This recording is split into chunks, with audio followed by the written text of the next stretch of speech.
اللہ جب کسی سے ناراض ہوتا ہے رزق نہیں چھینتا، آب و دانہ بند نہیں کرتا، سورج کو حکم نہیں کرتا کہ اس کے آنگن میں روشنی نہیں پھیلانی، چاند کو نہیں روکتا کہ تیری کرنیں اس کے ویڑے میں نہیں پڑنی چاہیے، بلکہ اللہ جب کسی سے ناراض ہوتا ہے سجدوں کی توفیق چھین لیتا ہے۔ سجدوں کی توفیق چھن گئی تو پھر سمجھو اللہ ناراض ہے، اللہ راضی نہیں ہے۔ اور اگر سجدوں کی توفیق نصیب ہو جائے، کسی نے واصف علی واصف مرحوم سے پوچھا تھا کہ کیسے ہمیں پتہ چلے گا کہ ہماری نماز قبول ہو گئی ہے، تو انہوں نے کہا تھا ایک نماز کے بعد دوسری عطا ہو جائے تو سمجھ لو پہلی قبول ہو گئی ہے۔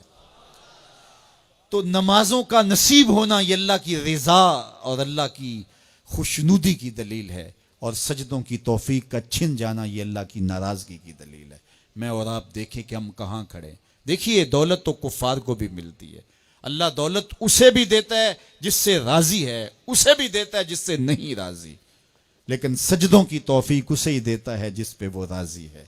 تو 5 گانا نماز شعار زندگی بنا لیجئے، نماز قضا نہ ہونے پائے۔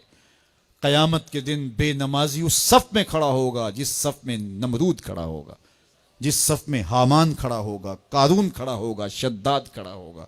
مجھے بتائیے ہم میں سے کوئی یہ گوارہ کرتا ہے ہم اس صف میں کھڑے کر دیے جائیں جہاں دشمنان خدا کھڑے ہوں؟ آج کوئی نماز پڑھے یا نہ پڑھے، حشر کے دن حکم ہوگا کہ اللہ کے حضور سجدہ کرو۔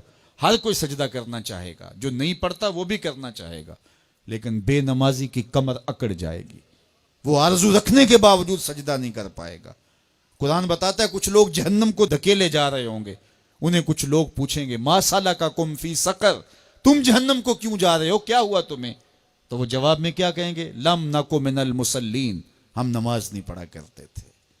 سب سے پہلا حساب قیامت کے دن جو بندے سے لیا جائے گا وہ نماز کا لیا جائے گا۔ پہلا سوال بندے سے یہ ہوگا۔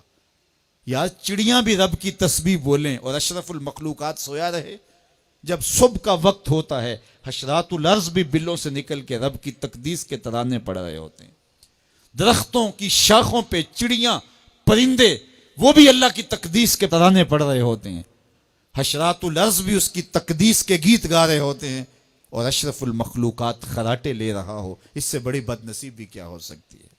آئیے 5 گانا نماز شعار زندگی بنا لے۔ اس مجلس میں اگر کوئی بے نمازی ہے تو آج عزم مصمم کر کے یہاں سے لوٹے کہ آج کے بعد نماز نہیں چھوڑوں گا۔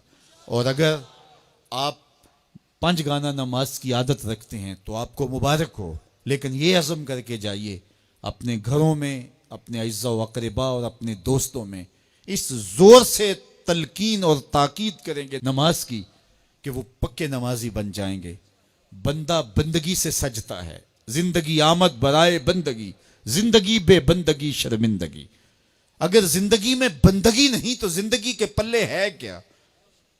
علماء نے لکھا ہے کہ یہ سارے درخت حالت قیام میں ہیں، چوپائے حالت رکوع میں ہیں، مینڈک تشہد میں ہیں، اور حشرات الارض سجدے میں ہیں، اور انسان اشرف المخلوقات ہے۔ اس کی عبادت میں درختوں کا قیام بھی رکھا گیا، اور رکوع بھی رکھے گئے، اور سجدے بھی رکھے گئے، اور قعدے بھی رکھے گئے، اس لیے تاکہ اس کی عبادت تمام مخلوقات کی عبادات کی جامع بن جائے۔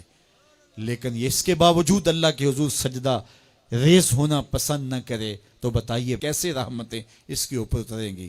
خوش نصیب تو وہ ہیں جو 5 گانا نماز ادا کرنے کے بعد تہجد بھی قضا نہیں ہونے دیتے، سجدوں سے اللہ کے حضور حاضری پیش کرتے ہیں۔ سب سے زیادہ بندہ اللہ کے اس وقت قریب ہوتا ہے جب سجدے میں سر رکھا ہوا ہوتا ہے۔ انسان کے اشرف اعضاء اس کے سر میں ہیں، بولنے کی قوت زبان سر میں، دیکھنے کی قوت آنکھیں سر میں، سونگنے کی قوت ناک سر میں، چکھنے کی قوت زبان سر میں، سننے کی قوت کان سر میں، سوچنے کی قوت دماغ سر میں، اور سر مالک کے در پہ۔ ناک بھی رگڑ رہا ہے، پیشانی بھی رگڑ رہا ہے، اور زبان سے کیا کہہ رہا ہے؟ سبحان ربی الاعلی، مالک مجھ سے نیچے کوئی نہیں، تیرے سے بالا کوئی نہیں۔ انسان کو بندگی کا ذوق جب نصیب ہو جاتا ہے، جب اس کے حضور بندہ جھکنے لگ جاتا ہے تو پھر وہ کسی کے آگے نہیں جھکتا۔ وہ ایک سجدہ جسے تو گراں سمجھتا ہے 1000 سجدے سے آدمی کو دیتا ہے نجات۔